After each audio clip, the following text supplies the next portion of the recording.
मंत्रालयात दालनांमध्ये आवराआवरीला सुरुवात झालेली आहे। अनेक मंत्र्यांनी दालनातील सामान आपलं हलवलेलं आहे। नवं सरकार स्थापन होण्यापूर्वी हालचाली सुरू झालेल्या आहेत। मावळत्या मंत्र्यांनी दालनं रिकामी केलेली आहेत। दालनांचा ताबा सामान्य प्रशासनाकडे देण्यात येणार आहे। सत्ता स्थापनेपूर्वी मंत्रालयात लगबग सुरू झाली आहे। मावळत्या मंत्र्यांच्या दालनातील सगळं सामान हलवण्यास सुरुवात झाली आहे। तर 15व्या विधानसभेची आणि नव्या सरकारची तयारी सुरू झाल्याचं कळतंय। यावेळी इलेक्ट्रॉनिक उपकरणं, फायली, केबिनच्या चाव्या सामान्य प्रशासन विभागाकडे सुपूर्द केल्या जाणार आहेत। आताच्या क्षणाची ही सगळ्यात मोठी बातमी आपण पाहतो आहोत। मंत्रालयात दालनांमध्ये आवराआवरीला सुरुवात झालेली आहे। अनेक मंत्र्यांनी आपल्या दालनातील सामान हलवायला सुरुवात केलेली आहे। त्याचीच ही एक्सक्लुझिव्ह अशी दृश्य आपण पाहतोय। सगळ्या ज्या दालनातील वस्तू असतील, फायली असतील, केबिन मधल्या सगळ्याच वस्तू ज्या असतील त्या मंत्र्यांनी हलवायला सुरुवात केलेली आहे। या संदर्भात ताजे अपडेट देत आहेत आपल्या प्रतिनिधी मनश्री पाठक। मनश्री, आपण जर पाहिलं तर मंत्रालयात यावेळी लगबग सुरू झालेली आहे। मावळत्या मंत्र्यांच्या दालनातील सामान हलवायला सुरुवात झालेली आहे। नेमके काय ताजे अपडेट? सध्या मी ज्या मंत्र्यांच्या केबिन बाहेर आहे हे मावळते मंत्री अतुल लीलावती मोरेश्वर सावे। अतुल सावे यांचं गृहनिर्माण आणि इतर मागास बहुजन कल्याण विभागाचं हे केबिन आहे, हे दालन आहे। आणि आतलं दृश्य आपण बघतोय की आता सगळ्याच मंत्र्यांनी मावळत्या 14व्या विधानसभेच्या सगळ्याच मंत्र्यांच्या दालनातली परिस्थिती ही अशी काहीशी आहे।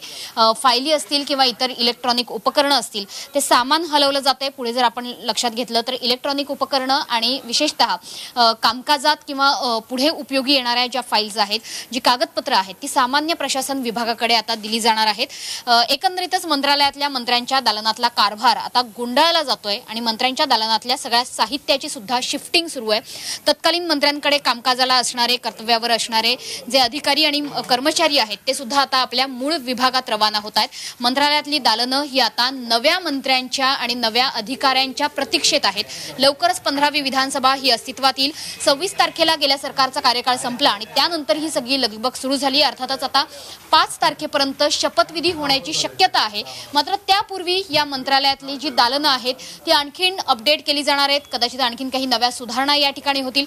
मंत्र्यांची जी दालनं आहेत किंवा इकडचे सगळेच विभाग आहेत, जनतेच्या कल्याणासाठी आम्ही अशा प्रकारची इथे सुविधा देतो। इतकंच नाही तर इथली सगळी कागदपत्र, इथले सगळे फायलींचे गठ्ठे आपण बघतो आहोत की जरी सरकार बदलत असली तरी सुद्धा कल्याणकारी योजना असतील किंवा जनतेच्या सोयीसाठी असणारे सगळे उपक्रम असतील, हे उपक्रम मात्र आम्ही बंद करणार नाहीयेत। मात्र सध्या मंत्र्यांच्या दालनातलं कामकाज गुंडाळलं जातंय हे बघायला मिळतंय। त्याच्यामुळे इथल्या अधिकाऱ्यांच्या चेहऱ्यावर, कर्मचाऱ्यांच्या चेहऱ्यावर सुद्धा एक प्रकारचं हास्य आहे की येणाऱ्या नव्या सरकारला जुन्या सरकार गुंडाळला जातोय आणि जुनं सरकार जरी आता 14वी विधानसभा ही मावळती विधानसभा असली, ही आता अस्तित्वात राहणार नसली तरी सुद्धा 15व्या विधानसभेचं स्वागत करताना नव्या जोमानं, नव्या ऊर्जेनं ते करायचे आणि म्हणूनच हा सगळा पसारा आवरणं हे अर्थातच गरजेचं आहे। मात्र हे सुद्धा तितकं जिकिरीचं काम आहे।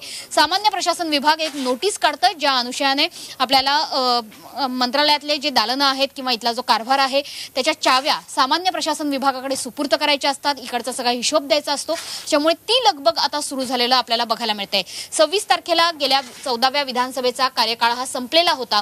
त्यानंतर सरकार स्थापनेच्या कालावधी नेमका किती लागणार हे सांगता येत नव्हतं। मात्र काल दिल्लीत झालेल्या बैठकीनंतर आता या सगळ्या लगबगीला वेग आलाय। त्याच्यामुळे मंत्रालयातली लगबग ही कालपासून वाढल्याचं आपल्याला चित्र बघायला मिळतंय। एक प्रकारे महायुतीचा मुख्यमंत्री नेमका कोण होणार हा चेहरा फिक्स झाल्यानंतर ही लगबग वाढली का असा प्रश्न सुद्धा आता इथले अधिकारी आणि कर्मचारी आपापसात कुसपुसताना आपल्याला ऐकू येतंय। त्याच्यामुळेच मंत्रालयातली लगबग आता वाढलेली आहे। मंत्रालयातल्या सामान शिफ्टिंग हे आता सुरू आहे आणि नव्या मंत्र्यांच्या प्रतीक्षेत ही दालनं सध्या आहेत। निश्चितच मनश्री, तुम्ही सांगितल्याप्रमाणे की दालनांमध्ये खूप सुधारणा आता होणार आहेत। मात्र नवं सरकार म्हटलं की कार्यालयातील नवीन सुधारणा, भरमसाठ खर्च, हे चित्र पुन्हा आपल्याला पाहायला मिळणार आहे का?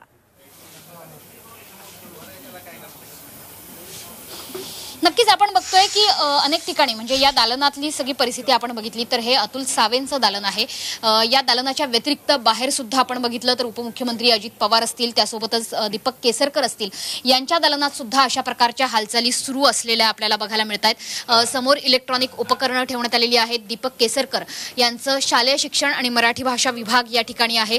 मराठी भाषेला आणखी पुढे नेण्यासाठी आता नव्याने प्रयत्न होत आहेत का हे बघणं सुद्धा गरजेचं आहे. त्याच्यामुळे ही दालनं अपग्रेड केली जातील असं चित्र सध्या आपल्याला बघायला मिळू शकतं. या दालनांमधली जी लगबग आपण बघितली तर अपग्रेड करण्याबरोबरच दालनं अपग्रेड करण्याबरोबरच तू जसं म्हटलीस की खर्च सुद्धा कदाचित वाढता ठरणार आहे. त्याच्यामुळे या सगळ्या अधिकारी आणि कर्मचाऱ्यांमध्ये लगबग आहे. 15व्या विधानसभेतील नेमके मंत्री कोण असतील, कुठलं मंत्रालय कुणाकडे असेल याची प्रतीक्षा आहेच. मात्र सगळ्यात महत्त्वाचं हे आहे की अपग्रेडेशनपेक्षा सुद्धा, केवळ दालनं बदलण्यापेक्षा सुद्धा सामान्य जनतेची परिस्थिती सुधारणार आहे का, त्यांच्या प्रश्नांना वाचा फोडणार जाणार आहे का, त्यांच्या प्रश्नांना नेमकी उत्तर मिळणार आहे का, हे 15वी विधानसभा आपल्याला सांगेल. निश्चितच मनश्री, या सगळ्यांमध्ये कोणकोणत्या मंत्र्यांच्या दालनात सध्या सुरुवात झालेली आहे, तिथं कार्यालय हलवण्यात येत आहेत, नेमकं काय?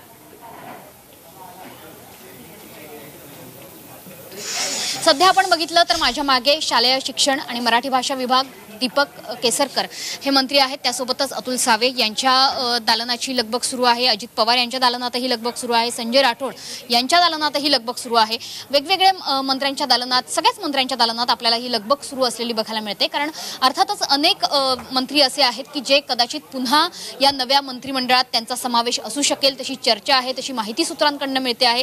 मात्र कोणाला कोणतं मंत्रालय मिळेल हे अजून निश्चित नाहीये, त्याचा फॉर्म्युला अजून ठरलेला नाहीये. त्याच्यामुळे निश्चितपणे आधीचं मंत्रालय, तिथला सगळा पसारा आवरून तिथली सगळी आपली कर्मचारी आणि अधिकाऱ्यांची टीम घेऊन आता हे नवीन मंत्री नव्या मंत्रालयात नव्या जोमानं कामाला लागणार आहे का हे बघणं महत्त्वाचं आहे. आणि सगळ्यात महत्त्वाचं या पाठीमागे हे असतं की 5 वर्ष ज्या मंत्र्यांसोबत काम केलेले अधिकारी आणि कर्मचारी असतात त्यांच्यासाठी सुद्धा हा एक प्रकारचा भावनिक क्षण असू शकतो.